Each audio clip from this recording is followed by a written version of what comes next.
ನಾನು ಇದನ್ನೆಲ್ಲ ತುಂಬಾನೇ ಹುಡುಕ್ತಾ ಇದ್ದೆ. ಅಷ್ಟರಲ್ಲಿ ನನ್ನ ಮೈದ ಊರಲ್ಲಿದೆ, ಬೇಕಾದಷ್ಟು ತಗೊಂಡೋಗಿ ತೋಟದ ಮನೆಯಲ್ಲಿ ಚೆನ್ನಾಗಿರುತ್ತೆ ಜೋಡಿಸ್ಕೊಳ್ಳಿ ಅಂತ ಕೊಟ್ರು. ನನ್ನ ಪ್ರಕಾರ ಅತ್ತೆ ಮಾವ ತಂದೆ ತಾಯಿ ಮಾಡಿರೋ ಆಸ್ತಿಗೋಸ್ಕರ ನಾವು ಆಸೆ ಪಡೋದಲ್ಲ. ಈ ತರ ಪ್ರತಿಯೊಂದು ಸಣ್ಣ ಸಣ್ಣ ವಸ್ತುಗಳು ಅಷ್ಟೇ ಅವರು ಪ್ರೀತಿಯಿಂದ ತಂದು ಮನೇಲೆಲ್ಲ ಇಟ್ಕೋತಿದ್ರು.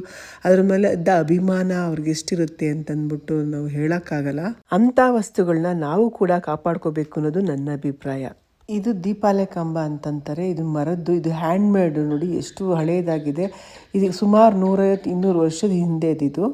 ಈ ದೀಪಾಲೆ ಕಂಬದ ಮೇಲೆ ಆ ಮಣ್ಣಿನ ದೀಪ ಹಚ್ಬಿಟ್ಟು ಇಡ್ತಾ ಇದ್ರಂತೆ. ಹಿಂದಿನ ಕಾಲದಲ್ಲಿ ಸ್ಟೋರೇಜ್ಗೆ ಬೇರೆ ಬಾಕ್ಸ್ಗಳೆಲ್ಲ ಸಿಗ್ತಾ ಇರಲಿಲ್ಲ, ಸ್ಟೀಲ್ ಬಾಕ್ಸ್ ಆಗಲಿ ಪ್ಲಾಸ್ಟಿಕ್ ಬಾಕ್ಸ್ ಆಗಲಿ. ಹಂಗಾಗಿ ಅವರು ಈ ಥರ ಮಡಿಕೆಗಳಲ್ಲೇ ಸ್ಟೋರೇಜ್ ಇಡ್ತಾ ಇದ್ದಿದ್ದು. ನಾವೆಲ್ಲ ಸಣ್ಣ ಮಕ್ಳಿದ್ದಾಗ ಊರಿಗೆ ಹೋದ್ರೆ ಈ ಥರದ್ದೆಲ್ಲ ನಮಗೆ ನೋಡಕ್ಕೆ ಸಿಗ್ತಾ ಇತ್ತು. ಆದರೆ ಈಗಿನ ಕಾಲದಲ್ಲೆಲ್ಲ ಇದೆಲ್ಲ ಕಣ್ಮರೆ ಆಗ್ತಾ ಇದೆ. ಇಂಥ ಹಳೆ ನೆನಪುಗಳನ್ನೆಲ್ಲ ನೆನೆಸ್ಕೊಂಡಂಗೆ ಆಗುತ್ತೆ ಅಂದ್ಬಿಟ್ಟು ನಾನು ಇದನ್ನು ನನ್ನ ತೋಟದ ಮೇಲೆ ತಂದು ಜೋಡಿಸ್ಕೊಂಡಿದ್ದೀನಿ. ಈ ವಿಡಿಯೋ ನಿಮಗೂ ಕೂಡ ಇಷ್ಟ ಆಗುತ್ತೆ ಅನ್ಕೋತೀನಿ. ಇಷ್ಟ ಆದರೆ ಲೈಕ್ ಮಾಡಿ, ಶೇರ್ ಮಾಡಿ, ಫಾಲೋ ಮಾಡಿ.